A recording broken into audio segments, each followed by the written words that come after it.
So the topic is successful parenting using NLP techniques. Now, my dear brothers and sisters, the topic NLP is a very complex topic. Okay, but I have tried to make it very simple for all of you. So the knowledge which you would have got after reading, 5 books of 500 pages, that knowledge I have concised in this 50-minute presentation, and I will talk only about the exercises which can be implementable very easily with all of you.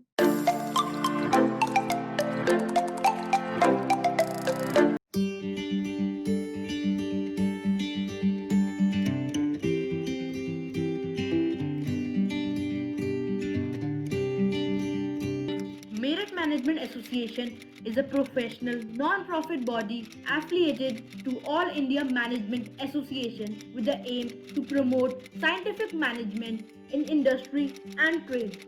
It also undertakes training and consultancy to improve managerial effectiveness and competitiveness of its members. Merit Management Association, formed in 1966, is registered under the Societies Registration Act 1860. The founder members of the association were Sri K.N. Mohan, Managing Director, Mohan Meekins Breweries, Sri Sultan Singh Jain, Managing Director, Saru Smelting, and Sri R. Sahi, General Manager, Dorala Sugar Works. So what is NLP? NLP is neuro linguistic. Here neuro means it's the mind and how we think it is. Linguistic means how we use the language and how it affects us, and programming is how we control our action to achieve our goals. So this is a very complex subject, but in the coming slide you will see that it in a very simplified version. The creator of NLP is Dr. Richard Bandler and Professor John Grinder. So these are the people who have created this unique thing called NLP. Now let's immediately start for today's presentation. In today's presentation, my dear brothers and sisters, there will be some exercises, some kind of meditation for not more than 5 minutes in each exercises. I would request you to cooperate and participate in this. The more you participate, the more fruitful this entire process will become, and you're really going to enjoy this entire process. And not only that, you will always remember what you have been taught today. So in order to help and perform the what you call relation, how you can improve the relation between you and your children. For that, I would request you that in case if you have the option, if you have 3 chairs in front of you, if you are in your living room, dining room, so that would be a very wonderful thing. If you can arrange for 3 chairs, that would be very wonderful thing. If you cannot, don't worry, you can remain seated in your present chair, okay, and we will play this sport. So in this exercise, what we are going to do is, हम ये देखने वाले हैं कि हमारे पास, हम कोशिश करें कि 3 चेयर हो. 3 चेयर्स हमारे पास जब होंगे तो उसमें से एक चेयर जो होगा वो पेरेंट चेयर होगा, मतलब पेरेंट पोजीशन होगा. दूसरा चेयर जो होगा वो चाइल्ड पोजीशन होगा, और तीसरा जो चेयर होगा वो ऑब्जर्वर का पोजीशन होगा. अब इन सभी चेयर्स में बारी बारी हम बैठेंगे.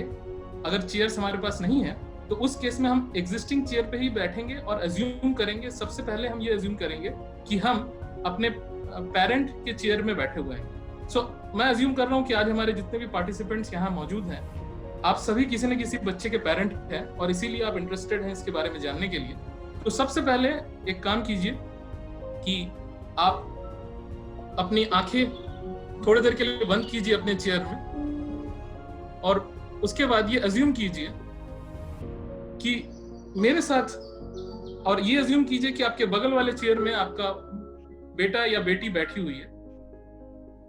और अगर आपका बेटा और बेटी इसमें बैठी हुई है, अपने आंखें को थोड़ी देर के लिए बंद कीजिए, और बंद करने के बाद ये रियलाइज कीजिए कि मेरे सामने जो ये व्यक्ति बैठा हुआ है, इसके साथ मेरा रिलेशन कैसा है. अज्यूम कीजिए, आंखें बंद कीजिए और सोचिए, अपने बच्चे का चेहरा देखिए, और ये अज्यूम कीजिए कि मेरे साथ सामने जो बंदा बैठा हुआ है, ये बच्ची बैठी हुई है, बेटा बैठा हुआ है, इसके साथ मेरा रिलेशन कैसा है. जब मैं ऑफिस से आता हूं तो क्या मैं उसे देखकर खुशी, सुकून और शांति महसूस करता हूँ? मैं इस रिलेशनशिप में कैसा महसूस करता हूँ? क्या मैं धन्य महसूस करता हूँ कि भगवान ने मुझे एक ऐसे अद्भुत बच्चे को पालने का सुअवसर प्रदान किया है? सोचिए इस बारे में। वो कौन सी चैलेंजेस हैं जो मुझे कभी कभी विक्टिम महसूस कराती हैं? वो कौन से चैलेंजेस है जो कभी कभी मुझे विक्टिम महसूस कराती है? उसका बार बार गुस्सा आना, अपने बड़ों से अत्यधिक बहस करना, हमेशा फैमिली के रूल्स पर सवाल उठाना,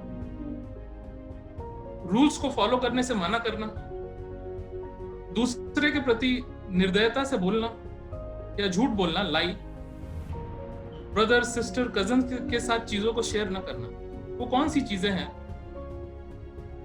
जिससे मुझे लगता है कि मैं विक्टिम हूं? क्या उसका बिहेवियर है, या उसका बिलीफ सिस्टम है, या उसका वैल्यू सिस्टम है? कुछ सेकंड्स इन सवालों के साथ रहिए और आंसर ढूंढने की कोशिश कीजिए।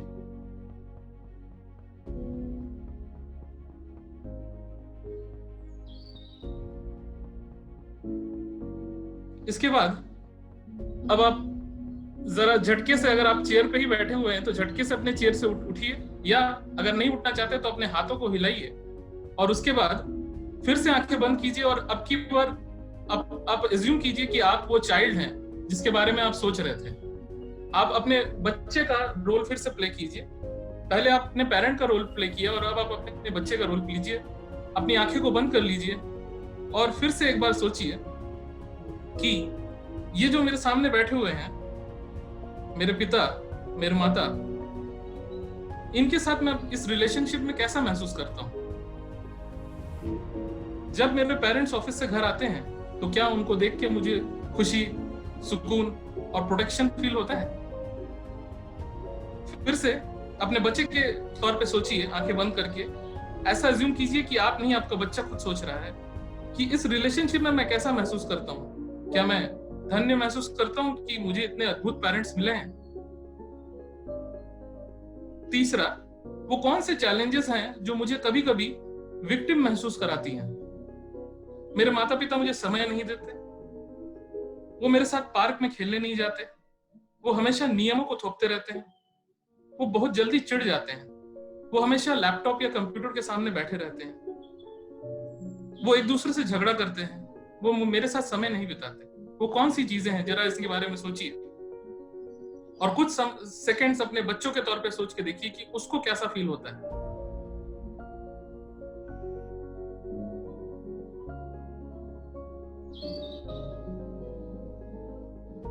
और अब जरा सा हल्का सा झटका दीजिए, अपने हाथों को हिलाइए या उठ के बैठ जाइए उस चेयर से और दूसरे चेयर में बैठ जाइए अगर बैठ सकें तो, या वहीं बैठे रहिए।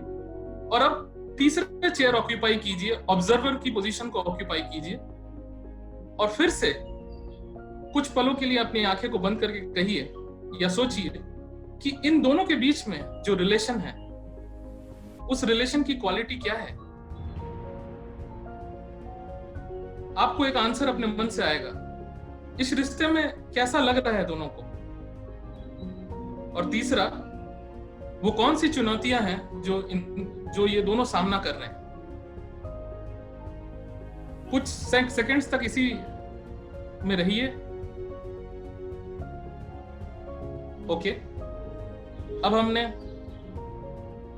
एक नया एक्सपीरियंस पा लिया है और अब ये एक्सरसाइज करने के बाद आप वाकई आपको ये रियलाइज होगा कि आपके और आपके बच्चों के बीच में रिलेशन कैसा है।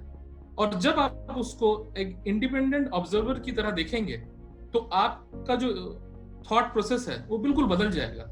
आप रियलाइज करेंगे कि वो कौन कौन सी इश्यूज हैं, वो कौन से चैलेंज हैं जो आप अपने बच्चे से फेस कर रहे हैं और सिमिलरली आपका बच्चा आपसे फेस कर रहा है। और जब आप अपने आप को अलग करके द अदर यू को देखते हैं, जब आप अपने आप को अलग करके एक ऑब्जर्वर के सीट में बैठे दोनों को देखते हैं, तो आपके मन से ही वो आंसर आ जाते हैं कि वो कौन कौन से स्टेप्स आपको लेने की जरूरत है जिससे ये रिश्तों में और बेहतर हो सकता है, ये रिश्ते में और सुधार हो सकता है। ये तो मैंने एग्जांपल दिया आपको पेरेंट, चाइल्ड और ऑब्जर्वर का। यही सेम चीज हस्बैंड वाइफ भी कर सकते हैं एक दूसरे के साथ। एक ऑब्जर्वर की न्यूट्रल पोजीशन में जाके देख सकते हैं दी अदर यू को। और यही सेम चीज एक एम्प्लॉई और एम्प्लॉयर, मगर आप, या इसका मतलब ये समझिए कि अगर आपका कोई सबऑर्डिनेट भी है तो भी आप अपने आप को अलग अदर यू दूर से अपने आप को देख सकते हैं कि वो सबऑर्डिनेट आपके बारे में क्या फील कर रहा है और सिमिलरली वो सबऑर्डिनेट आपके बारे में क्या सोच रहा है। इस इंपॉर्टेंट एक्सरसाइज के बाद अब हम अगले एक्सरसाइज की तरफ आगे बढ़ेंगे, और ये एक्सरसाइज जो एनएलपी में बहुत ही यूजफुल है, इसको हम कहते हैं रैपो बिल्डिंग। अब अगर मैं आपसे कहूं कि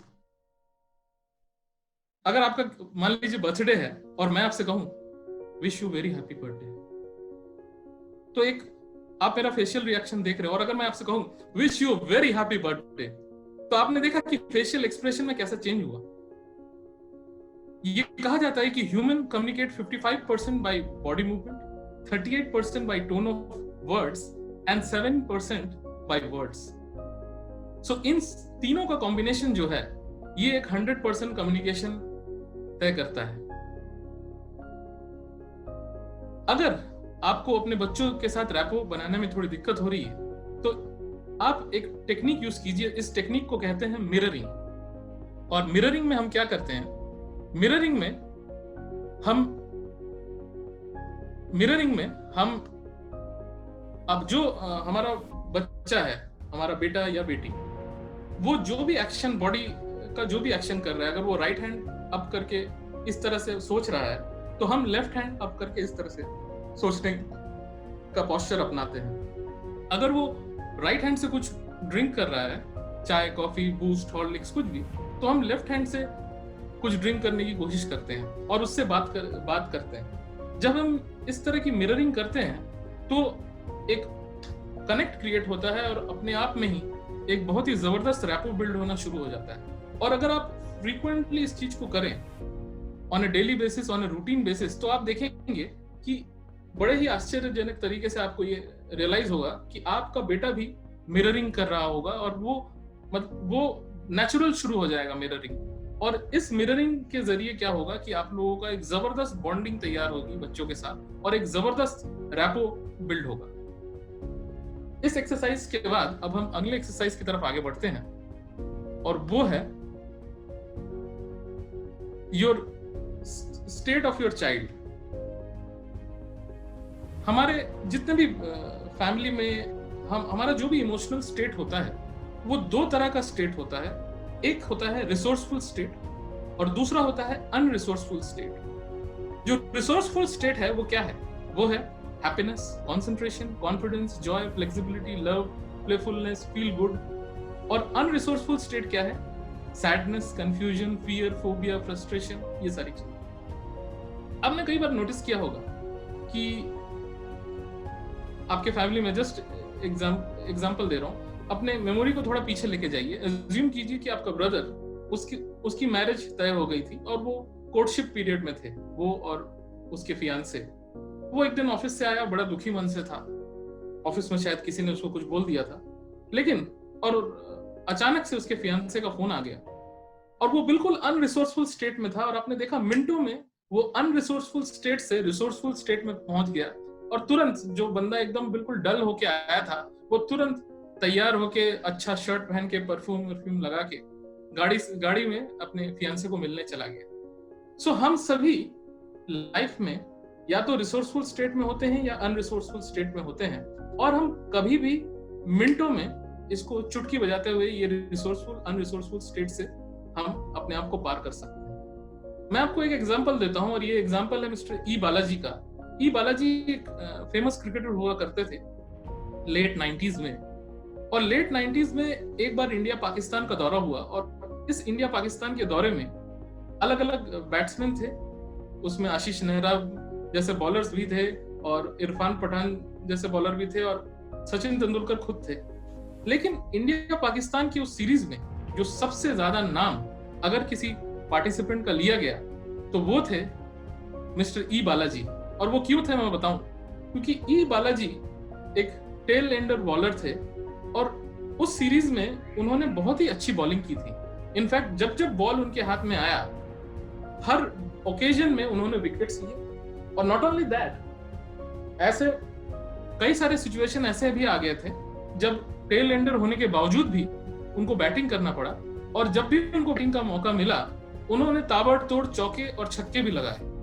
तो पाकिस्तान के लोग और पाकिस्तान की पब्लिक जब भी ई बालाजी को देखती और उनको देखते ही उनका रिसोर्सफुल स्टेट ऊपर हो जाता, जब भी ई बालाजी का फोटो स्क्रीन में आता बड़े बड़े स्टेडियम में, तो वो पूरी की पूरी पब्लिक खड़े होकर ताली बजाने लगती। क्यों? क्योंकि वो अनरिसोर्सफुल स्टेट से रिसोर्सफुल स्टेट में पहुंच जाती। तो सिमिलरली अब मान लीजिए आपका जो चाइल्ड है वो कहता है कि father I feel fear of maths, मुझे मैथ्स से डर लगता है। सो उस केस में आपको ये कमांड्स उसको देने हैं, और जैसे ही आप ये कमांड्स अपने बच्चे को देते हैं आप देखेंगे कि धीरे धीरे वो अनरिसोर्सफुल स्टेट से रिसोर्सफुल स्टेट में आ जाएगा।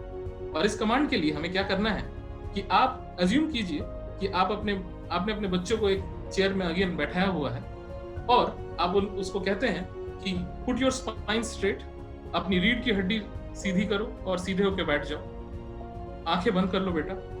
और आपने देखा कि आपके बच्चे ने आंखें बंद कर लिया, और जैसे ही उसने किया तो आप उसको दूसरा कमांड दीजिए, as if you are fully confident about maths, show this confidence on your face. Assume करो कि तुम पूरी तरह से कॉन्फिडेंस हो और यही कॉन्फिडेंस अपने चेहरे पे झलकाओ। और आप देखिए कि आपका जैसे ही आप ये कमांड देते हैं आपके बेटे के चेहरे में एक चेंज आ जाएगा। और अगर नहीं आता तो आप उसे कहिए कि गिव अ स्माइल, और वो चाहे फेक स्माइल ही क्यों ना हो, ask him to give a smile. उसके बाद थर्ड कमांड आप देंगे, as if you are fully confident about maths, feel this confidence in your breath, and he will start to feel this confidence in his breath. And then आप फिर से इसको command दीजिए, now feeling confident please hold this position and visualize that you are scoring very good marks and see your teacher's appreciation। और फिर आप देखेंगे कि जैसे ही आप ये कमांड देंगे अपने बच्चों को तो ऑटोमेटिकली वो अनरिसोर्सफुल स्टेट से रिसोर्सफुल स्टेट में आ जाएगा, उसके चेहरे में एक चमक आ जाएगी। और आप अगर ये एक्सरसाइज उसके साथ 3-4 बार करेंगे तो उसका कॉन्फिडेंस लेवल बढ़ेगा और धीरे धीरे आप देखेंगे कि मैथ्स को करने का उसका रुझान और बढ़ जाएगा। और ये नॉट ओनली मैथ्स के साथ, ये किसी भी सब्जेक्ट्स के साथ आप करके देख सकते हैं। You just have to use this 4 commands and you will see a very positive change in your child. ये पावर पॉइंट प्रेजेंटेशन भी मैं आज सेंड कर दूंगा सो दैट आप ये कमांड्स को राइट करने की आपको जरूरत नहीं है या बाय हार्ट करने की आपको जरूरत नहीं है, आप इसको पढ़ के भी इसको यूज कर सकेंगे। इसके बाद हम नेक्स्ट स्लाइड की तरफ आगे बढ़ेंगे और ये है develop your child learning mode. अपने चाइल्ड का लर्निंग मोड डेवलप कीजिए। और वो आप कैसे कर सकते हैं, चाइल्ड का लर्निंग मोड आप कैसे डेवलप करेंगे? ये जान के रखिए कि दुनिया में जितने भी तरह के लोग होते हैं वो 3 तरह के लोग होते हैं और उनके 3 तरह के सेंसेस होते हैं। फर्स्ट, सीइंग, कुछ लोग देख के चीजों को अनुभव करते हैं, उसको कहते हैं विजुअल सेंस। कुछ लोग हियर करके चीजों को अनुभव करते हैं, उसको कहते हैं ऑडिटरी सेंस। और कुछ लोग चीजों को फील करके अज्यूम करते हैं, उसको हम कहते हैं काइनेस्थेटिक सेंस, जो फीलिंग के जरिए आती है। सो इसमें आप में से जो भी पेरेंट्स आज मौजूद हैं उनको मैं 3 एक्सरसाइज रिकमेंड कर रहा हूं। और ये जैसे जैसे आप ये एक्सरसाइज कराएंगे अपने बच्चों को तो आप देखेंगे कि आपके बच्चों के विजुअल सेंस, उनकी ऑडिटरी सेंस और उनकी काइनेस्थेटिक सेंस बहुत ही जबरदस्त तरीके से इंप्रूव हो जाएगी। और जब ये इंप्रूव हो जाएगी तो उनका 6th सेंस भी ओवरऑल इंप्रूव हो जाएगा। तो पहला जो एक्सरसाइज है उस एक्सरसाइज को हमने डेवलप किया है विजुअल सेंस के लिए। इस एक्सरसाइज में क्या करें आप कि एक टेबल पे pen, pencil, mobile, paperweight और पेंसिल शार्पनर रखें, सजा दें एक साथ 1 2 3 4 5 एक ऑर्डर में, pen, pencil, mobile, paperweight, pencil sharpener. और अपने बच्चे को बोलें कि जरा अच्छे से अपने दिमाग में इसका सीरियल ऑर्डर बैठा लो। और सीरियल ऑर्डर बैठाने के बाद आप उसको 5 सेकंड दें, वो इसको जैसे ही देख ले फिर आप उसको कहें कि अब अपनी आंखें बंद करो। और जब आपका बच्चा आंखें बंद कर ले आप इस सीरियल ऑर्डर को स्वैप कर दें। फॉर एग्जाम्पल शार्पनर को 1 नंबर वाली पोजीशन में ले आए, या पेंसिल को दो और पेपर वेट को इधर। कहने का मतलब है कि जो सीरियल ऑर्डर आपके बच्चे ने पहले देखा था उसको उससे चेंज कर दें और फिर काउंट करें 1 2 3 4 5 और फिर कहें नाउ ओपन योर आईज। और जब वो ओपन हिज आईज करेगा और हर आईज करेगा तो वो देखेगा कि सीरियल ऑर्डर बदल चुका है। और फिर आप उसे कहें कि now you again place them in the same serial order जिस सीरियल ऑर्डर में तुमने देखा था। और आप देखने की कोशिश करें कि क्या आपके बच्चे को आपका वही सीरियल ऑर्डर याद है। और ये एक्सरसाइज आप उसके साथ करें। अगर शुरू में आपका बच्चा विजुअल सेंस में अगर वीक भी होगा तो धीरे धीरे आप देखेंगे कि उसका विजुअल सेंस बहुत ही अच्छे तरीके से इंप्रूव हो जाएगा और उसको चीजें याद रखेंगे। इसके बाद जो दूसरा एक्सरसाइज मैं आपको कहता हूं वो है ऑडिटरी सेंस को इंप्रूव करने के लिए। आपके बच्चे की ऑडिटरी सेंस को इंप्रूव करने के लिए आप स्नैपिंग ऑफ फिंगर कर सकते हैं, जिसको कहते हैं चुटकी बजाना। सो आप सबसे पहले आप पापा और मम्मी दोनों एक साथ बैठे और फिर बच्चे को कहें कि ये मेरे चुटकी बजाने का अंदाज है और आप उसको चुटकी बजा के दिखाएं। और फिर मम्मी उसको चुटकी बजा के दिखाए कि ये मेरे चुटकी बजाने का अंदाज है। और फिर अपने बेटे को बोलिए या बेटी को बोलिए कि आंखें बंद कर लें और फिर वो आप चुटकी बजाएं और पूछें कि ये हम में से किसने बजाया। और फिर मदर चुटकी बजाए और ये पूछे कि हम में से किसने बजाया। ये एक ऑडिटरी टेक्निक है। आप देखेंगे कि धीरे धीरे आपके बच्चे का जो ऑडिटरी सेंस है वो भी इंप्रूव हो जाएगा। ये एक्सरसाइज नॉट ओनली आप स्नैपिंग ऑफ फिंगर्स करके कर सकते हैं, आप छोटे छोटे बॉल्स भी ले सकते हैं या यूटेंसिल्स ले सकते हैं और उसमें तरह तरह के आवाज करके, कभी स्पून से, कभी पेंसिल से, कभी किसी और चीज से आवाज करके आप अपने बच्चों का ऑडिटरी सेंस इंप्रूव कर सकते हैं। और आप देखेंगे कि उनकी ऑडिटरी सेंस अगर इंप्रूव होती है तो उनका ओवरऑल इंटेलिजेंस लेवल भी इंप्रूव होगा। इसके बाद जो थर्ड एक्सरसाइज है वो है काइनेस्थेटिक सेंस को इंप्रूव करने का एक्सरसाइज, जिससे कि फीलिंग स्ट्रांग होती है, फीलिंग रिलेटेड चीजों में इंप्रूवमेंट आता है। इसके लिए आपको क्या करना है, आपको आपके घर में बहुत ही इजीली अवेलेबल होगा 4 अलग अलग तरह के फैब्रिक्स आप रखिए।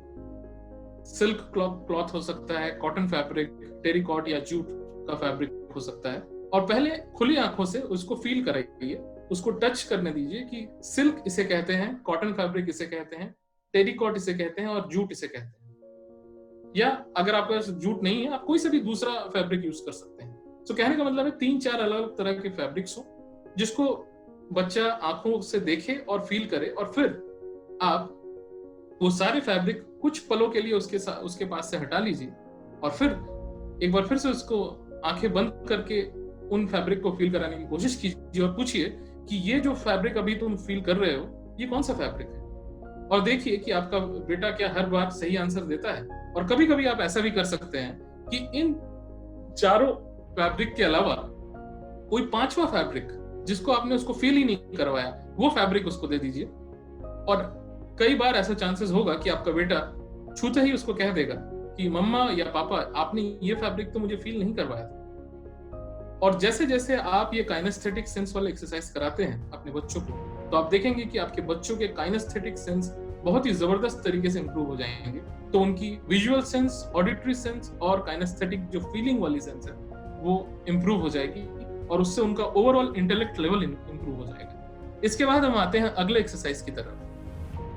अब ये अगला एक्सरसाइज जो है ये बहुत इंपॉर्टेंट है कि आपके चाइल्ड का जो प्राइमरी लर्निंग मोड है वो है क्या। हम में से जितने भी लोग हैं, जैसे कि मैंने पिछले स्लाइड में आपको कहा था, एक बार फिर से पिछला स्लाइड देखते हैं। हम में से हर कोई का कोई एक सेंस बहुत ज्यादा पावरफुल होता है, या तो विजुअल सेंस या तो ऑडिटरी सेंस या काइनेस्थेटिक सेंस। अब इसका मैं आपको एक एग्जांपल देता हूं। आप आज ऑफिस से घर आ रहे थे और जब आप ऑफिस से घर आ रहे थे तो आपके साथ आपके 3 दोस्त और भी आ रहे थे और आप सभी ने जब ऑफिस से घर आ रहे थे तो आपने देखा कि एक एक्सीडेंट हो गया था रास्ते में। आप सबको देख के वो बुरा लगा और जब आप लोग घर आए तो आप में से हर कोई वो इंसिडेंट बताने लगा। तो आप देखेंगे कि जिस बंदे का विजुअल सेंस बहुत स्ट्रांग होगा वो क्या कहेगा, वो कहेगा कि भाभी आज हम ऑफिस से घर वापस आ रहे थे और तभी मैंने देखा कि एक गाड़ी आई और उसने दूसरे गाड़ी को आके ऐसे टकराई और उसके बाद एकदम जो जो सीन था वो दिल दहलाने वाला था। पूरा हर तरफ खून खून हो गया था, चारों तरफ पूरी गाड़ी आपकी बुरी तरह से टूट के बिखर गई थी और देखा नहीं जा रहा था बिल्कुल। तो जिसका विजुअल सेंस है वो इस तरह की बातें करेगा, जिसका ऑडिटरी सेंस है वो कुछ इस तरह से बात करेगा कि भाभी आज हम लोग आ रहे थे ऑफिस से और ऑफिस से आते वक्त अचानक से एक एक्सीडेंट हुआ और मैं तो अपना मोबाइल या व्हाट्सएप चेक कर रहा था, तभी मुझे बहुत जोर की आवाज आई, धम, और ऐसा लगा कि जैसे कुछ बड़ा सा एक्सप्लोजन हुआ। और उसके बाद मैंने देखा कि एक्सीडेंट हुआ और लोग चिल्ला चिल्ला के ओ माय गॉड ऐसा कह रहे थे, अलग अलग लोग अलग अलग चीजें कह रहे थे, लोग वहां हॉर्न बजा रहे थे और अचानक से पुलिस सायरन बजाते हुई आ गई और सीटी बजाते हुए आ गई।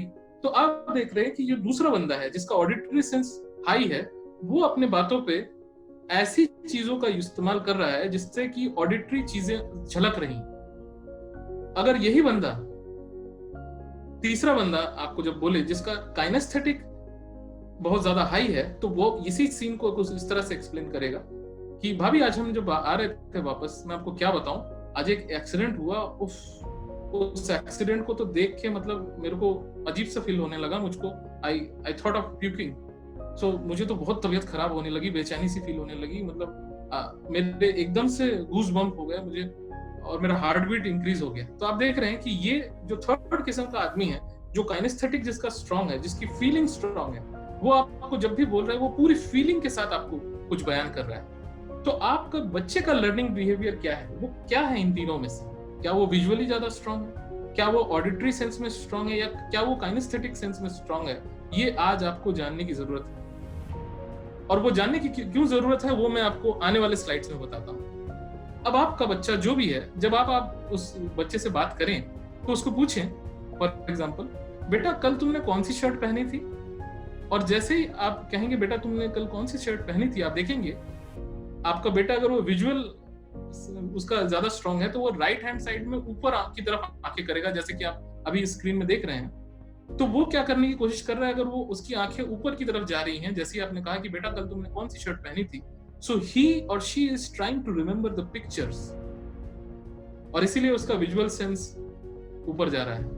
अगर आपका बेटा जो है, अगर वो लेफ्ट की तरफ, अगर राइट की तरफ देखता है तो रिमेंबर करने की कोशिश कर रहा है, और अगर लेफ्ट की तरफ ऊपर देखता है तो कंस्ट्रक्ट करने की कोशिश कर रहा है। तो कंस्ट्रक्ट करने की कोशिश कैसे कर सकता है? अगर आप ये बोलें कि जब आप बेटा जब आप छोटे थे तो आप जब भी बाजार से आते थे तो साथ में एक बैलून लेके आते थे, और अगर उसके दिमाग में वो पिक्चर नहीं है तो वो लेफ्ट हैंड साइड में ऊपर की तरफ देखेगा और वो एज्यूम करेगा कि मैं पापा के साथ आ रहा हूँ और मेरे हाथ में एक बैलून है। सो अगर आपका बच्चा विजुअल किस्म का है और अगर आप उससे कुछ चीजों को याद करने के लिए कहते हैं और उसकी आंखें राइट या लेफ्ट की तरफ ऊपर होती हैं, तो आप समझ जाइएगा कि आपका जो बच्चा है ये विजुअली बहुत ज्यादा स्ट्रांग है। तो आपको अब आने वाले स्लाइड्स में मैं आपको और बताऊंगा, आपको उसके साथ बातचीत करते वक्त ऐसे वर्ड्स का इस्तेमाल करना है जो उसके विजुअल चीजों को और ज्यादा एनहांस करे। अब अगर यही चीज आपका बेटा अगर या बच्चा या बेटी ऑडिटरी किस्म की है, तो वो कुछ इस तरह, अगर आप उसको कहते हैं कि बेटा जब तुम क्लास में फर्स्ट आए थे तो टीचर ने तुम्हें क्या कहा था, सो अगर उसकी आंखें राइट हैंड साइड में कान की तरफ जाती हैं तो वो याद करने की कोशिश कर रही है, और आप रियलाइज कर लेंगे, वो आपको बताएगी सर पापा टीचर ने कहा था we are very proud of you. So ये रिमेम्बर करने की कोशिश कर रही है।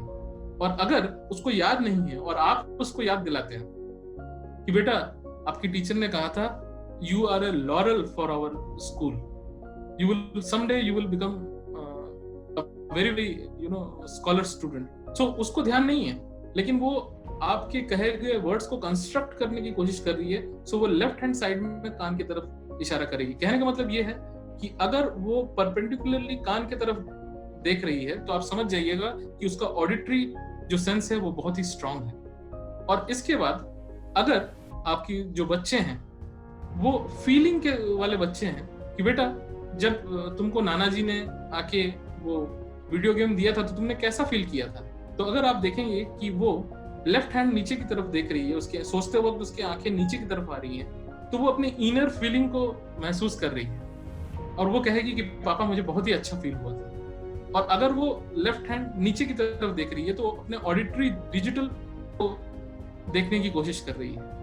अब मैंने आपको जो भी कहा ये हो सकता है 5 मिनट में आपको उतने अच्छे से समझ में ना आया, इसीलिए मैं आपको ये पीपीटी भेजूंगा, तब आप देखिएगा। और साथ में ही आप देख रहे हैं कि एक यूट्यूब का लिंक भी है इस फाइल में। तो जब आपको ये पीपीटी मिलेगी तो आप इस यूट्यूब के लिंक को जरूर देखिएगा। और जैसे ही आप इस यूट्यूब के लिंक को देखेंगे और उसमें एक पार्टिसिपेंट का जो इंटरव्यू है उसको आप फॉलो करेंगे तो आपको रियलाइज हो जाएगा कि ये इतनी पावरफुल टेक्निक है कि इससे आप अपने चाइल्ड के प्राइमरी लर्निंग मोड को समझ जाएंगे। और जब आप अपने चाइल्ड के प्राइमरी लर्निंग मोड को समझ जाएंगे so you can do wonders with that information. अब हम आने वाले स्लाइड्स में बात करेंगे कि कैसे। अब देखिए, जैसे ही आपको ये पता चल गया कि आपका चाइल्ड का टाइप क्या है, क्या वो विजुअली डोमिनेटिंग है या ऑडिटरी डोमिनेटिंग है या काइनेस्थेटिक डोमिनेटिंग है, तो उस केस में आपको क्या करना है। मैंने आपको पहले ही बिहेवियर्स, ऑब्जर्व बिहेवियर्स बता दिए हैं कि वो लेफ्ट या राइट की तरफ देखेगा। दूसरा, उसकी जो ब्रेथ है वो शैलो हो जाएगी और लिटिल डेप्थ होगा। और तीसरा, स्पीच में फास्ट या हाई वॉल्यूम होगा। इसके बाद जो आपके अगर कुछ क्वेश्चंस होंगे तो मैं आप क्वेश्चन एंड आंसर सेक्शन में ये हैंडल करूंगा, अदरवाइज वो रिदम टूट जाएगा। So please bear with me, जो भी क्वेश्चन है आप प्लीज लिख लीजिए। सो अब हम आते हैं कि इसमें पैटर्न क्या फॉलो करना होगा। आपको ये पैटर्न फॉलो करना है कि जैसे the moment you have came to know that your child is a visually dominating child, तो आपको थोड़ा फास्ट विथ हाई वॉल्यूम उससे बात करनी पड़ेगी और उसको कहना पड़ेगा, see look what I am saying. हम में से कई लोग ऐसा करते हैं कि आपने कभी रियलाइज किया होगा कि आप अपनी वाइफ को कहते हैं कि देखो मैं तुम्हारे लिए क्या लाया, और वाइफ आके कहती है हाँ बताओ तुम कुछ कह रहे थे। आपने देखा होगा कि आप कहते हैं देखो मैं तुम्हारे लिए क्या लाया, और मिसेस कहती है बताओ कि तुम कुछ कह रहे थे। या आप अपनी मिसेस को उसकी एनिवर्सरी में एक डायमंड का रिंग गिफ्ट करते हैं और वो कभी-कभी आप सोचते हैं कि मैंने तो डायमंड का रिंग गिफ्ट किया, वाओ, तो उनको तो बड़ा अच्छा लगना चाहिए, लेकिन वो कहते हैं कि अरे ये तो कभी अप्रिशिएट नहीं करते। सो अगर ये उनका कंप्लेंट है बार बार कि वो अप्रिशिएट नहीं करते, तो आप ये समझ जाइएगा कि हो सकता है कि आपकी वाइफ जो है वो ऑडिटरी डोमिनेटिंग नेचर की है, तो उनको सुनना ज्यादा अच्छा लगता है बनिस्बत देखना। सो अगर आप उनका जो मोड है, डोमिनेटिंग मोड, उसको अगर आप समझ जाएंगे तो आप ये समझ जाएंगे कि उनके लिए भी आपको इस टेक्निक को यूज अगर आप करेंगे तो आपके रिश्तों में बहुत ज्यादा सुधार आएगा। सो अगर ऑडिटरी डोमिनेटिंग है तो अगेन मैंने जो आपको कहा था कि वो कान की तरफ देखेंगे और चीजों को सोचने की कोशिश करेंगे। और आपको एज ए पेरेंट क्या करना है ऐसे बच्चों के साथ, आपको स्लो बात करनी है और आप जब बात करेंगे तो डीप ब्रीथ आपको लेनी है और उनको ऐसे फ्रेजेस यूज करने हैं, लिसन, हियर, सुनो मैं क्या कह रहा हूं, मेरी बात को सुनो, मैं देखो नहीं सुनो। उसके बाद अगर आपका बच्चा जो काइनेस्थेटिक डोमिनेटिंग नेचर का है, वो अगर उससे आप बात करते हैं तो राइट डाउन वो देखेगा, वो सांस जो है स्टोमक से लेगा। ऐसे बच्चों के साथ जब आप डील करते हैं तो उनको लो वॉल्यूम और लॉन्ग पॉज के साथ आपको बात करनी पड़ती है। जब आप लो वॉल्यूम और लॉन्ग पॉज के साथ बात करते हैं और ये यूज करते हैं कि फील, महसूस करो मैं क्या कहना चाहता हूं, तो आप देखेंगे कि एक डायनामिक शिफ्ट होगा, एक बॉन्डिंग इस तरह की जबरदस्त बनेगी कि जो बॉन्डिंग आपने शायद पहले कभी महसूस नहीं की होगी। और आप वही सेम चीज, वही सेम मैसेज जब उससे कन्वे करेंगे आपकी बात, तो वो उसका इम्पैक्ट बहुत जबरदस्त होगा और वो सीधा उसके समझ में आ जाएगी, जो कि आप हो सकता है अभी तक समझा नहीं पा रहे। इसके बाद हम आते हैं how to reward your child's positive behaviour. अब इसके लिए हमें क्या करना है कि मान लीजिए कि आपने ये अंडरस्टैंड कर लिया है कि आपके जो चाइल्ड का डोमिनेटिंग नेचर है वो विजुअल किस्म का है। सो आप एक बिहेवियर उसमें इंस्टिल करना चाहते थे और वो बिहेवियर था कि रात में भी जब सोए तो ब्रश करके सोए, बट फॉर सम रीजन नहीं हो रहा था। लेकिन अब की बार क्योंकि आपको पता चल गया है कि आपका बच्चा जो है विजुअल डोमिनेटिंग है, तो आप जैसे वो ब्रश करके आए आपके पास कि फादर या पापा मैंने ब्रश कर लिया या मम्मी मैंने ब्रश कर लिया, so you show your shining face of surprise, oh my God तुमने ब्रश कर लिया। और ये जो पिक्चर है वो उसके जहन में बैठ जाएगी कि मैंने जब ब्रश किया था तो मेरे फादर को बड़ा अच्छा लगा या मदर को बड़ा अच्छा लगा। अब अगर आपका बच्चा ऑडिटरी डोमिनेटिंग है तो उस केस में आपको क्या करना है? जैसे ही वो आपके पास आएगा ब्रश करके तो आपको कहना है, wow you look wonderful with shining teeth and I will see you brush doing the brush in the evening also. बहुत बढ़िया लग रहा है, इवनिंग में भी मैं तुम्हें देखूंगा या देखूंगी। एंड ये जो ऑडिटरी, ये जो मैसेज है उसके कानों में पहुंच जाएगा और इमीडिएट कनेक्ट स्टैब्लिश होगा। और तीसरा है काइनेस्थेटिक। अगर आपका बच्चा काइनेस्थेटिक किस्म का है, जो कि आप अब तक समझ गए होंगे, तो आप देखेंगे जैसे ही वो ब्रश करके आए तो आप उसको okay good job hi fi या हक करें उसको। और जैसे ही आप हाई फाई या हक करेंगे तो ये जो पॉजिटिव पैटर्न है ये उसके दिमाग में चला जाएगा। अब मैं आपसे एक सवाल पूछता हूँ और वो सवाल ये है कि जब अगर आपके घर में कोई छोटा बच्चा है, वो मन लगा के तसल्ली से एक कोने में बैठ के अपना काम कर रहा है, या तो ब्लॉक्स कर रहा है या कोई गेम खेल रहा है या पढ़ाई कर रहा है, तो क्या आप जाके उसको गोदी में उठा लेते हैं?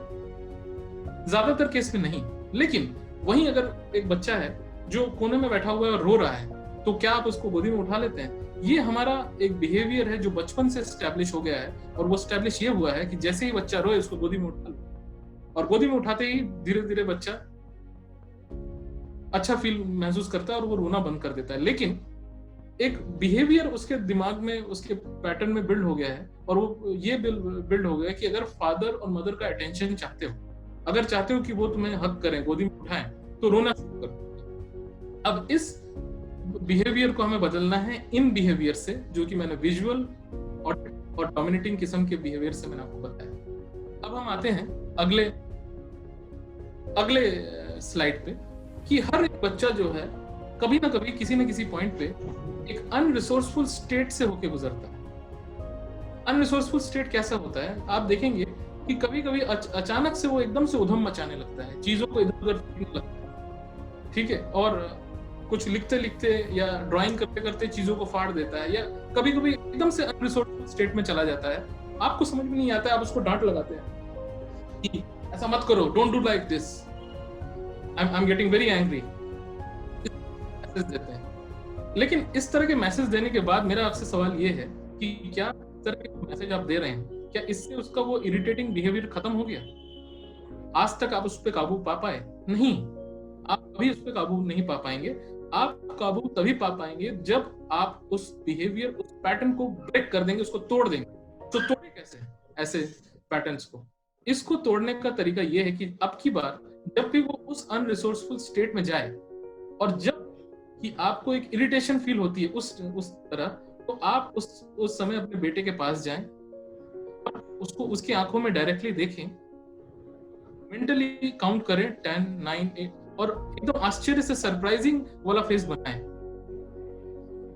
थोड़ा मुंह को बड़ा करें और मन में 10, 9, 8, 1 और जैसे ही 1 हो तब आप पहले ऑकरेंस में उसको कहें, wow you look like a movie star. जैसे ही आपने अब तक जो पेरेंट उसको इस बिहेवियर पे ये कह रहा था कि कंट्रोल योरसेल्फ, बिहेव नॉर्मली, वो जैसे ही उसको अपने बच्चे को ये कहेगा you look like a movie star, तो इस अनरिसोर्सफुल स्टेट में आपने कंफ्यूजन पैदा कर दी है। और इस कंफ्यूजन में आप देखेंगे थोड़ी देर बाद वो शायद उस पर्टिकुलर स्टेट से, अनरिसोर्सफुल स्टेट से कुछ यूजफुल करना शुरू कर दे, और हो सकता है ये पहली बार में ना हो, दूसरी, तीसरी, चौथी बार में हो। और जैसे मान लीजिए दूसरे 1-2 दिन बाद फिर से वो इसी अनरिसोर्सफुल स्टेट में पहुंचा, जब वो फिर से आपको इरिटेट कर रहा है, तो फिर आप तरफ देखें, उसकी आंखों में आंखें डाल के देखें, मन ही मन काउंट करें 10, 9, 8, सरप्राइज एलिमेंट अपने फेस में लाएं और फिर उसको कहें, wow you look like a super model. अब फिर से आपने एक दूसरे ऑकरेंस में एक दूसरा सेंटेंस कह के आपने उसके दिमाग में क्या डाल दिया? कंफ्यूजन। और अगर ये चीज तीसरी बार हो तो 2 चीज हो सकती है, या तो आपका बच्चा आपको देखते ही हंस पड़ेगा और कहेगा what am I looking like a cricketer now, या वो फॉरगेट इट और वो किसी दूसरे यूजफुल चीजों में काम करने में लग जाएगा। क्यों? क्योंकि आपने उसके पैटर्न को ब्रेक कर दिया। ये इतनी जबरदस्त टेक्निक है कि आप इसको यूज करके देखिए, और कुछ ही समय में आप इसका रिजल्ट आपको दिखने लगे। इसके बाद हम अगले चीज की तरफ आगे बढ़ते हैं और ये है design positive commands for your children. आज हम ये देखते हैं, स्पेशली आप में से कई बच्चे, कई लोग अपने बच्चों को हर चीज में नो नो कहते हैं, लेकिन ये जान के रखिए that children do not understand the word no and they end up doing exactly the opposite because no का उनके दिमाग में कोई पिक्चर नहीं है। अब अगर मैं आपसे कहूं ताजमहल, तो आपके दिमाग में अचानक से ताजमहल का एक पिक्चर आया। अगर मैं कहूं एन एलिफेंट, तो आपके दिमाग में एलिफेंट आया। अगर मैं कहूं चीता, तो आपके दिमाग में चीता का पिक्चर आ रहा है। आप में से कोई ये नहीं कर सकता कि मेरा चीता थोड़ा आलसी है, देर से आएगा। तो मेरा ये कहना चीता और आपका देखना चीता, ये कैसे हुआ? It happens in a moment. So similarly अब आप एक नया कमांड देना बच्चों को शुरू करें। डोंट को अपने वोकैबुलरी से हटा दें। फॉर एग्जाम्पल, अगर आप चाहते हैं उसको ये इंस्ट्रक्ट करना डोंट गो आउटसाइड, सो आप एक पॉजिटिव कमांड उसको दें और वो है stay inside. Don't watch TV. So don't watch TV जब आप बच्चों को कहते हैं तो उनको ये समझ में नहीं आता, डोंट वॉच टीवी तो पापा ने कह दिया, लेकिन मैं करूं क्या? सो अब आप उसको कहें स्टडी और प्ले मोनोपोली और डू व्हाटएवर यू वांट। जब आपका बच्चा गुस्से में आ जाए तो ये मत कहिए डोंट गेट एंग्री, आप उसको बोलिए स्टे काम। अगर आप चाहते हैं कि अपने बच्चों को, जो टीनेजर है, कि don't forget to work hard, तो ये मत कहिए, उसको कहिए ऑलवेज वर्क हार्ड। हम कई बार बच्चों को कहते हैं डोंट बी स्टूपिड, ये उनके दिमाग में बहुत ही जबरदस्त हिट करती है। उनको कभी मत कहें ये, बल्कि कहें बी इंटेलिजेंट। कई बार हम अब आज के डेट में बच्चों को कहते हैं डोंट गो आउटसाइड, कोविड-19 वायरस में कॉज सिकनेस। वो ना कह के आप ये कहिए stay inside and you will have a better health. So ध्यान दीजिए कि आप कितने बार नेगेटिव स्टेटमेंट्स को कहते हैं, और जब आप ध्यान से बात करेंगे और पॉजिटिव बात करेंगे तो देखेंगे कि आपका और बच्चों का जो रिलेशन है वो बहुत ही अच्छे से इंप्रूव हो रहा है और एक बॉन्डिंग क्रिएट हो रही है। आप दोनों के बीच में एक आपसी बॉन्डिंग क्रिएट हो रही है। इसके बाद हम अगले स्लाइड की तरफ आगे बढ़ते हैं और ये है कि जिंदगी में हम जब भी कुछ ये करते हैं तो वो दो चीजों का करते हैं। Whatever one does in life, either is to avoid some pain in life or to attract some gain in life. आपने जिंदगी में जब भी कुछ भी किया है, चाहे पढ़ाई लिखाई की है, चाहे नौकरी की है, चाहे बिजनेस किया है, that is either to have some gain in life or to avoid some pain in life. और ये पेन गेन का कॉन्सेप्ट आप अपने बच्चों को सिखाएं। फॉर एग्जाम्पल, अगर आप अपने बच्चों का बिहेवियर बदलना चाहते हैं तो उस केस में आप अपने बच्चों से पूछें कि अगर what pleasures will you get if you do this behavior, if you continue doing this behavior? What pains will I face if I do continue this behavior? What are the pleasure or gains if I don't continue this behavior? And what are the pains if I don't do or continue this behavior? ये 4 question आप उनको पूछें। अगर बच्चा पढ़ाई में interested नहीं है, सो आप उससे पूछें what are the pleasure and gains that I seek if I don't study well? और उससे बोले कि एक जगह लिखो कि अगर तुम स्टडी वेल नहीं करोगे तो कौन से प्लेजर्स तुम्हें मिलेंगे। तो कहेगा कि मैं खेल सकता हूँ, मैं एंजॉय कर सकता हूँ, मैं अपने आप को दूसरे चीजों में बिजी रख सकता हूँ। फिर आप पूछें what are the pains you will face if you don't study well? तो वो खुद ही आंसर देगा कि अगर मैं पढ़ाई नहीं करूंगा तो हो सकता है मैं फेल हो जाऊं, मेरा सप्लीमेंट्री आ जाए, I may not do good. What are the pleasure and gains you will enjoy if you study well? अब ये क्वेश्चन पूछें। तो जैसे ही आप ये क्वेश्चन पूछेंगे और उसको बोले लिख के बताओ मुझे, तो वो आपको खुद ही लिख के बताएगा if I study well then I will get good grades, good percentage, I will get admission in good college, I will earn good. And what are the pains if I study well? अगर मैं पढ़ता हूं तो क्या pens है? So pens क्या है? थोड़ा सा डिस्कम्फर्ट होगा मुझे रात जग के पढ़ना पड़ेगा।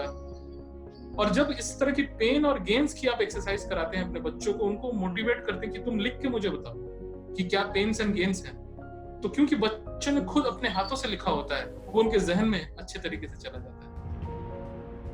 आप अपने बच्चों को किसी और से, हम लोग कह देते हैं कि शाम को देखो, राम को देखो, देखो कितना अच्छा उसने वो नंबर लेके आता है और तुम अपने आप को देखो। हमें कभी ऐसा नहीं कहना चाहिए। हमें अपने बच्चों को यही कहना चाहिए कि how they can be better than what they were previously, और बच्चों के साथ रियलिस्टिक गोल सेट करें। अगर आपका बच्चा 60% उसका आता है, 70% आता है, तो एक रियलिस्टिक गोल उसको दें कि अब की बार तुम्हें 75% लाना है, 85% लाना है, और स्टेप बाय स्टेप उस गोल को अचीव करने में उसकी मदद करें। उसको कभी भी एक ऐसा अनबिलीवेबल गोल ना दे दें कि वो नहीं ला पाए। आप एक 60% के बच्चे को एकदम से आप ये नहीं कह सकते कि तुम कल से 90% तुम्हें लाना होगा। स्टेप बाय स्टेप चलें और रियलिस्टिक गोल के साथ चलें, और पेन गेन का एक्सरसाइज जब आप करेंगे तो आप देखेंगे सिग्निफिकेंट इंप्रूवमेंट उसके लाइफ में आएगा। और इसके बाद ये जो एक्सरसाइज मैं करने वाला हूँ, ये इतना जबरदस्त एक्सरसाइज है कि आपको ये फील होगा, आपको खुद को ये फील होगा कि आपकी, हम सबके लाइफ में कभी ना कभी कोई ना कोई पास्ट में पेनफुल मेमोरी होती है, और जिस पेनफुल मेमोरी को हमें लगता है कि काश अगर भगवान हमें एक मौका देता तो हम फ्यूचर में पास्ट में चले जाते और जाके हम उस पेनफुल मेमोरी को इरेज कर सकते हैं। लेकिन वो पेनफुल मेमोरी कुछ भी हो सकता है।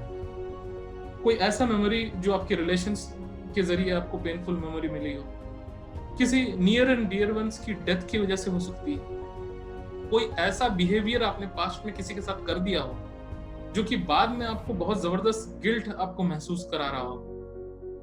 या आप कोई भी अनप्लेजेंट बिहेवियर आपके ऑफिस में हुआ हो, या आपने अपने बच्चों के साथ कभी कोई अनप्लेजेंट बिहेवियर किया हो। ये एक्सरसाइज अब मैं आपके साथ करने वाला हूँ, और इस एक्सरसाइज के बाद आप देखेंगे कि आपकी जो पेनफुल मेमोरी है, जो आपको कई सालों से बॉदर कर रही है, कई सालों से आपको परेशान कर रही है, उसकी इंटेंसिटी एकदम कम हो जाएगी। और अगर आप इस एक्सरसाइज को 3, 4, 5 बार करेंगे तो वो इंसिडेंट को सोचते ही जो आपका पेन आपको फील होता था, जो बॉडी में शिवरनेस आपकी फील होती थी, जो आप रिसोर्सफुल स्टेट से एक अनरिसोर्सफुल स्टेट में आ जाते थे, वो आपका इंटेंसिटी उसकी इतनी कम हो जाएगी कि धीरे धीरे धीरे वो सबड्यूट होके एकदम से हट जाएगी। अब हम वो एक्सरसाइज करते हैं। अब आप सब एक बार फिर से अपने आंखें बंद कीजिए और आपकी जिंदगी का वो जो सबसे ऐसा वाकया जो आप चाहते हैं कि आपके जहन से वो मिट जाए, उसको सोचिए, और सोचिए कि वो जो मौका, वो जो आप देख पा रहे हैं वो क्या है। जो आप देख पा रहे हैं, क्या वो एक स्टिल फोटो है या एक मूवी है? वो इंसिडेंट कैसा है? वो इंसिडेंट जो आप देख रहे हैं, आप आंखें बंद किए हुए हैं, जो इंसिडेंट जो आप भुलाने की कोशिश कर रहे हैं, क्या वो ब्लैक एंड व्हाइट है या कलरफुल है? जो इंसिडेंट आप देख रहे हैं, और इसको देखते वक्त आप क्या कीजिए, ये अज्यूम कीजिए कि आप एक सोफा पे बैठे हुए हैं और आप इस इंसिडेंट को एक बड़े से स्क्रीन में देख रहे हैं, एक बहुत बड़े स्क्रीन में देख रहे हैं, और आपके हाथ में एक रिमोट कंट्रोल है। ऐसा अज्यूम कीजिए, एक बड़ा सा रिमोट कंट्रोल आपके हाथ में। फिर से देखिए उस सीन को और महसूस कीजिए कि जो सीन आप देख रहे हैं, क्या ये 2 डायमेंशनल है या 3 डायमेंशनल है? क्या ये पैनोरामिक है, एक मूवी के जैसे आपको दिख रहा है, या एक फ्रेम्ड इमेज के जैसे आपको दिख रहा है? जो इमेज आपको दिख रहा है, क्या ये क्लोज है या फार है? बहुत नजदीक से आप देख पा रहे हैं या बहुत दूर से देख रहे हैं आप? जो इंसिडेंट्स के बारे में आप अभी सोच रहे हैं, देख रहे हैं, क्या इस इंसिडेंट्स में कोई साउंड है? क्या ये जो इंसिडेंट आप देख रहे हैं, इंसिडेंट्स, क्या इसमें कोई डायलॉग है या मोनोलॉग है? एक ही आदमी बात कर रहा है या 2 लोग या 2 से ज्यादा लोग बात कर रहे हैं? जो इंसिडेंट आप अपने मेंटल मैप में अभी देख रहे हैं, क्या इसका वॉल्यूम बहुत हाई है या बहुत लो है? किस तरह की फीलिंग आप महसूस कर रहे हैं? क्वालिटी ऑफ टेक्सचर, आपके बॉडी का टेम्परेचर, इन सब चीजों को ध्यान दें। इन सब चीजों को ध्यान दें और महसूस करें कि कैसा आप फील कर रहे हैं अभी। और अब मैं आपको एक टेक्निक बताने जा रहा हूं।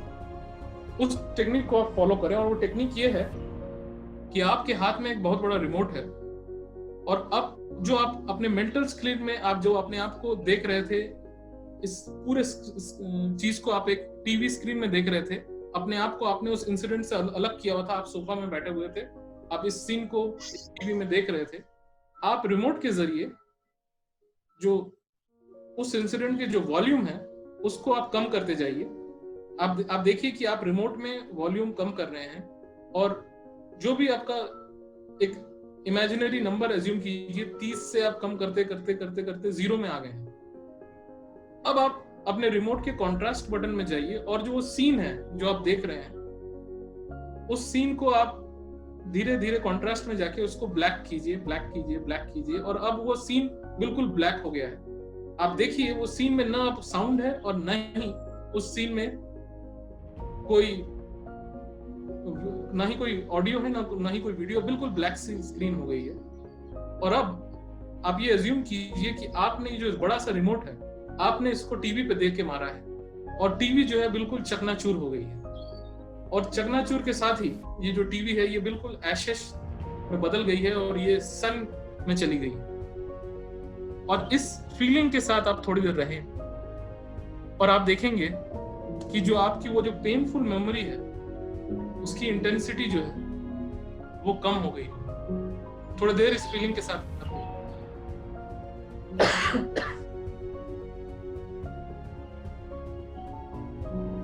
और जब भी आपको ठीक महसूस हो, आने वाले 5 सेकंड में 5, 4, 3, 2, 1 आप अपनी आंखें खोलें, हाथ से रब करें और आंखों में लगाएं।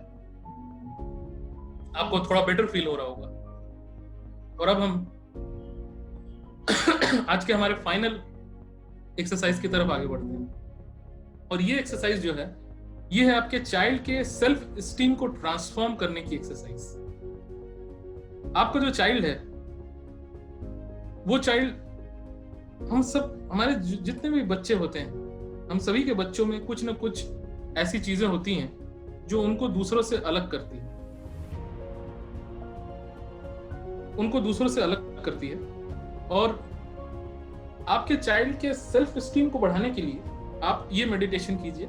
इस मेडिटेशन में क्या करना है कि आपको आपके चाइल्ड को कहना है कि बेटा तुम एक जगह बैठ जाओ, और ये अज्यूम करो कि तुम्हारे क्लास में बाहर से कुछ लोग आए हैं और वो एक शूटिंग कर रहे हैं, और इस शूटिंग में सारा का सारा फोकस तुम्हारी ऊपर है, और तुम ही इस मूवी के हीरो। तो आप अज्यूम करें कि आपका बेटा चेयर में बैठा हुआ है और वो कॉपी में कुछ लिख रहा है। जब वो कॉपी में लिख रहा है, आपको उसका बैठने का स्टाइल ठीक नहीं लगा, तो आप एक एज ए डायरेक्टर वहां जाएं। आप अपने आप को महसूस करें कि आप एज ए डायरेक्टर उसके पास गए, आपने उसके सर को थोड़ा सा चेंज किया, उसके कलर पे ब्राइटनेस लाने के लिए ऐसे चुटकी से इशारा किया, तो ब्राइटनेस आ गई, उसका जो शर्ट का कलर था वो और ब्राइट हो गया, बच्चे के चेहरे पे मुस्कान आ गई, और उसके हेयर स्टाइल को आपने अच्छे से बनाया। और उसके बाद आप अज्यूम करें कि एक मोटिवेशनल म्यूजिक पीछे से चल रहा है, एक आशाएं का म्यूजिक पीछे से चल रहा है, और आपका बच्चा बहुत ही अच्छा कर रहा है। और उसको अज्यूम कराएं कि टीचर बहुत ही प्रेस कर रही है। उसके बाद अज्यूम कराएं कि एक राउंड टेबल कॉन्फ्रेंस हो रहा है, बच्चा बैठा हुआ है, साथ में उसके दादा, नाना, नानी, पापा, मम्मी, Mahatma Gandhi, Annie Besant, Mother Teresa, Rabindranath Tagore, इस तरह के लोग, हाई प्रोफाइल लोग बैठे हुए हैं, और सब बच्चे को देख रहे हैं और कह रहे हैं, what a wonderful child, what a intelligent child, God bless this child, I wish every parent should have a child like this.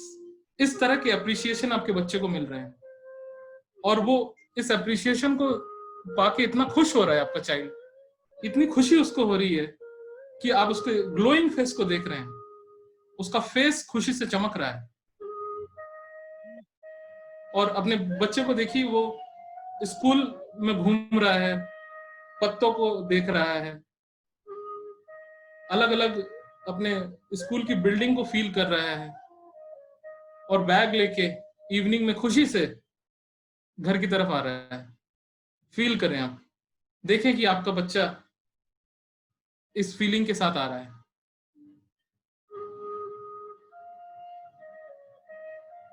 और आप देख रहे हैं कि आपका बच्चे को कितना अच्छा फील हो रहा है। इस मेडिटेशन को प्रैक्टिस करें और आपके 3-4 बार ये करने से आपका जो चाइल्ड है वो बिल्कुल ट्रांसफॉर्म हो जाएगा। आप देख रहे हैं इस फोटो में उसका सेल्फ एस्टीम इतना हाई हो जाएगा कि वो अपने आप से बहुत ही पावरफुल फील करेगा। With this, I complete today's session, and I request President to take over. If there is any question, my dear brothers and sisters, you can ask me. Thank you, Nilanjan. It's really an eye-opener to decode a child behavior as well as to decode a wife behavior. I think so. That's a great tip you have given us. So I think so. Thank you. Have questions. In case someone has questions, they can ask a question on. Put the question in the chat window. And we also have with us Dr. Poonam Devdutt. Poonam ji, if you are with us, I would request you to share your views regarding the same. She's a renowned psychologist of Meerut. Dr. Poonam, are you with us? Yes, I'm here. Can you hear me?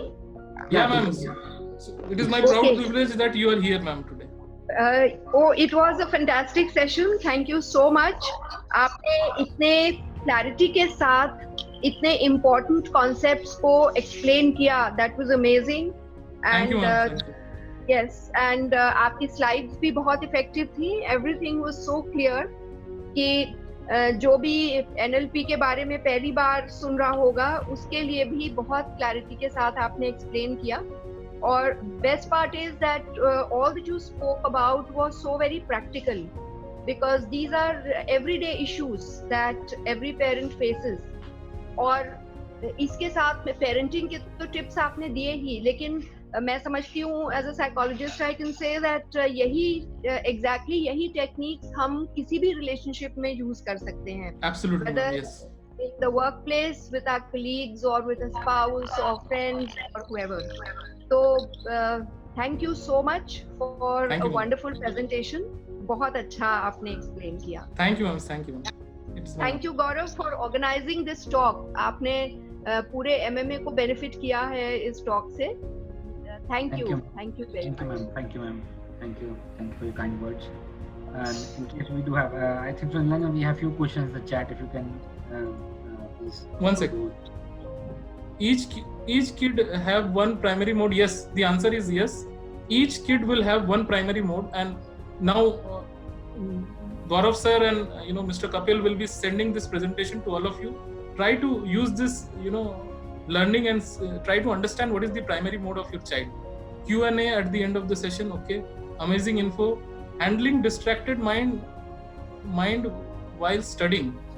So handling distracted mind while studying, this is again a resourceful state and unresourceful state. तो हम में से सभी parents को एक चीज ध्यान में रखिए कि जो भी आपके किड्स का रूम है, किड्स के रूम में बहुत ज्यादा ध्यान रखिए. किड्स के रूम के जो पर्दे हैं उनको हर 60 डेज में चेंज कर दीजिए. किड्स के रूम में जो सिटिंग ओरिएंटेशन है, अगर बैठने की सिटिंग राइट में है तो कभी उसको लेफ्ट कर दीजिए. ठीक है, अगर कोई फ्रेम रखा हुआ है तो उसको इधर उधर कर दीजिए. कहने का मतलब है जो उसका सिटिंग लोकेशन है जहां वो बैठ के पढ़ाई करता है उसका स्टडी रूम है, उसमें कुछ ना कुछ बदलाव हर महीने 2 महीने में करते रहिए. कभी पर्दों से, कभी किसी दूसरे चीज से, तो वो उसका हमेशा रिसोर्सफुल स्टेट बना रहेगा. अदरवाइज एक पर्टिकुलर रूम में एक पैटर्न में घुसते ही आप उस अनरिसोर्सफुल स्टेट में पहुंच जाते हैं. तो वो हमेशा करते रहिए और धीरे धीरे आप देखेंगे उसका रिसोर्सफुल चेंज हो जाएगा. अब हम आते हैं कि और अगर बहुत ज्यादा डिस्ट्रैक्टेड है तो पेन गेन की टेक्निक से, जो मैंने आपको बताया था, पेन और गेन की टेक्निक आप उसको बताइए और आप देखेंगे कि वो बिल्कुल बच्चा खुद ही समझ जाएगा कि पढ़ाई करने के क्या फायदे हैं और ना करने के क्या फायदे हैं. और आप बच्चे से पूछे अभी कहाँ हो, कहाँ जाओगे और कैसे जाओगे. और जैसे ही आपका बच्चा खुद बताएगा कि पापा अभी मैं 60% पे हूँ और मुझे 90% में जाना है और मैं ऐसे जाऊंगा, और जैसे ही आप उसको प्रमोट करोगे, हेल्प करोगे उस डायरेक्शन में, तो क्योंकि उसने खुद बोला है आपके बेटा ने या बेटी ने इस बारे में, तो वो खुद और इसके साथ ये करेगा. Okay, programme is very useful, good exercises, nice presentation, thanks a lot. PPT इज very important. We shall is used for benefit of self and society. Any other question? I there is do believe, I think so. A lot many question has already been answered by you within the presentation itself, and I think so. There's a huge demand of your presentation, and soon we'll be circulating the presentation received by you, Right. and will benefit our members as well as new parents or already their parents. Right. Right. It's helpful for everyone. It's not only parents. It's I think so. It's a kind of a behavior you can check with each and every person, right? It's not only with kids. It's something very common, and that happens every day with kind of a communication between any kind of two people, right? So Right. I think this is something eye-opener for everyone to understand what kind of people they are talking with. I think so. This is really great, and I think so. It's been a great opportunity for MMA members as well as all the guests who have been present and listening to you for last 1 hour. I think so it's really great and tremendous effort you have done in just sum up this presentation. It's been awesome. And thank you once again, Nilanjan. Thank you, sir. Thank you. It's a pleasure for us. And Thank you. everyone for joining us.